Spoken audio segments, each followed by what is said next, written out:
Hi, it's Andy from SBS. Easter is moments away. So while you're all worried about the boat and thinking about the boat and planning the holiday and where you're going to put the mother-in-law, I thought it would be a good idea to give you some top tips on quick trailer checks, and try saying that when you've had 3 coffees. So not everyone's got the luxury of about 150 trailers to choose from, so we've plucked this one out of stock. This is our R2 1500 EL trailer, multi-roller trailer. This one has been powder coated black, and you can see we've got our proprietary nice rollers and brackets on there, but we're not here to talk about that. We're here to talk about what you need to do to make sure your trailer is fit and ready for Easter, which is only minutes away. So we've come out of hibernation, we're pressure washing the boat off, we're all tinkering with the boat. Please don't forget the trailer. So we're just going to rattle through some quick and easy. It's not exhaustive, it's not going to be totally comprehensive, but I think it's going to be a good start. So starting at the front, the coupling. Many people don't even know or notice you've got some grease points on here. Grease them, because that's injecting grease onto the draw tube, which is just plain steel, and that, of course, as you're driving along, that compresses, so that keeps that lubricated. And there's also one underneath as well, which helps on the brake linkage. So they're only cheap. You go to Halfords, I think they're about 10 quid. It's only got a little bit of grease in, but it's enough to get that going, so do that.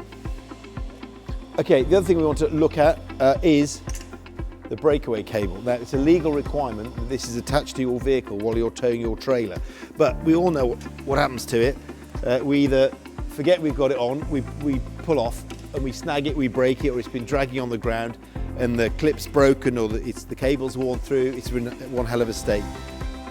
They're on our website. I think they're a tenner, but you can get them off eBay or Amazon or whatever for not much money. But remember, it does need to be a certain quality, because it does provide a crucial operation if you and it become separated. Another quick and easy idiot test to do is simply on your handbrake assembly to give an indication of the state of your brake shoes. This has got a damper assisted handbrake, which comes up to about 45 degrees. Yeah, I know it's a new trailer, the brakes are all adjusted, it's fine, but we're looking for that type of angle when you put your brakes on. When it goes back, the auto reverse is engaged, and that's pulled the handbrake fully on now. It's 90 degrees.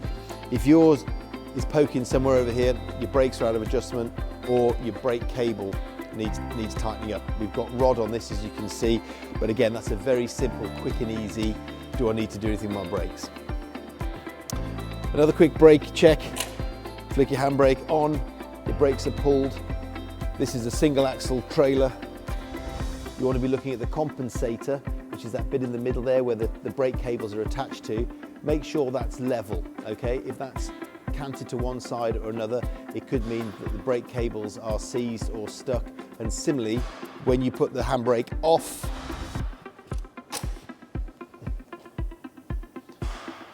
again, make sure that's level.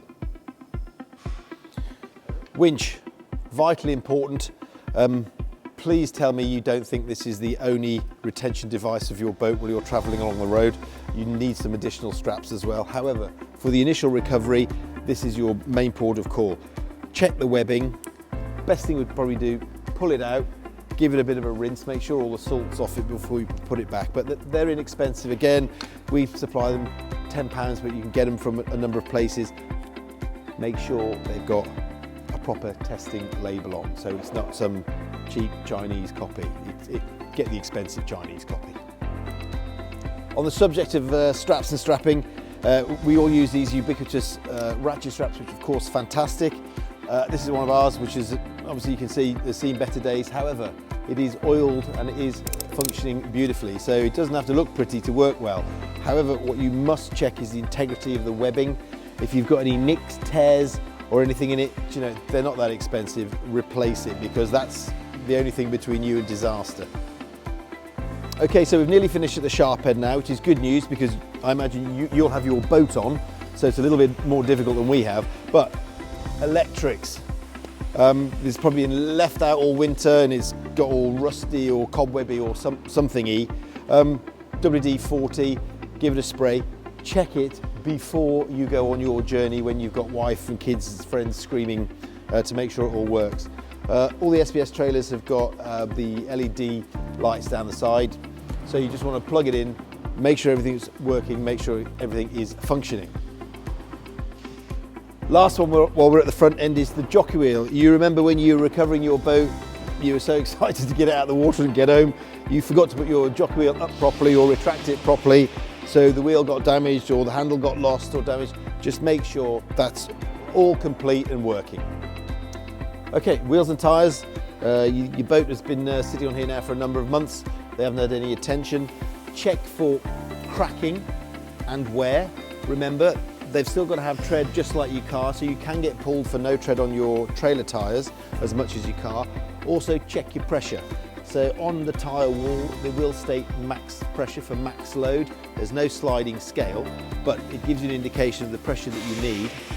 Also, we want to check for bearing wear. Now the simplest thing you can do that on an SBS trailer, and in fact many other trailers that have got the sealed bearings, is hand at top dead centre and just simply rock the wheel fore and aft. There should be no movement. If there's a little bit of movement, no, you need to check the bearings. So as long as there's no movement, they're okay. If you've got the cup and cone, there will be a little bit of movement. Other thing you do is just get your trolley jack or your car jack underneath, jack it up, and give them a spin. The hubs are going to be pretty rusted over winter, so it'll be a bit graunchy, but as long as they spin freely and you've got no discernible rumble from the bearings, that's about as much as you can easily do other than a full service. So we spoke about electrics, checking your electrics working, get your mate to stand behind to make sure no bulbs need replacing on the light board, so that's good to go. But also these little retaining handles, anything on your trailer where there's some exposed thread going into a nut, just take it out, bit of blob of grease and put it back to make sure they're protected and they'll perform throughout the season. Something else you want to periodically do, I appreciate it's easy because there's no boat on here, but is just give your trailer a general visual check over. So any sort of junction points, any welding points or anything that's attached, new bolted on, just give it a check over to make sure it's okay. It's better than going on the road and finding something later when you can't do anything about it. So as you can see, that's a very high level trot through on like basic get my trailer ready maintenance 101. If you're unsure about anything, contact us at SBS for any help and advice. More than happy to give you that, or take your trailer to a reputable service centre and get it looked at, because of course that's going to really impact on your enjoyment of the season. You don't want to be seeing it from the hard shoulder of the M6. So you've done your basic checks. You're happy you've covered off all those points, so that's fantastic. That gives you the confidence now to go and enjoy some trouble-free trailering.